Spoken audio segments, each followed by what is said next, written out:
I think it's a moment where we've got to, as church, stand in solidarity with our Indigenous people and all the challenges that they face.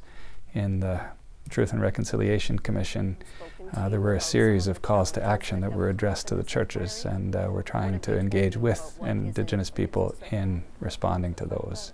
So in our parishes and in our schools, in the way in which we tell the story of our land, to engage Indigenous elders in a dialogue about Indigenous spiritual traditions. There are various calls to action, and we're trying to respond to those in schools, parishes, in our formation of priests and seminarians, and in solidarity on justice work.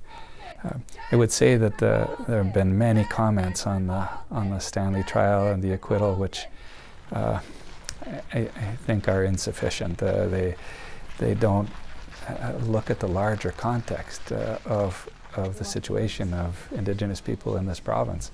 It's like watching the one episode in the Star Wars series where Luke Skywalker encounters Darth Vader, but if you didn't know anything about the larger story and you just commented on that, your comments would be, not very relevant. And I think many commentaries on this case have lost the larger story.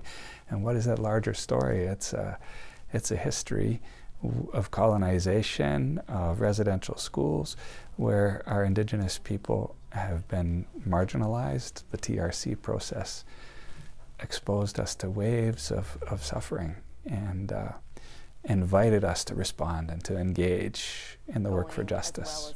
I think all you have to do is look at statistics in this province, the number of Indigenous people who are unemployed. Last I heard 16.9% as opposed to 4.6% in the rest of our society. The exponentially high prison rates of Indigenous peoples.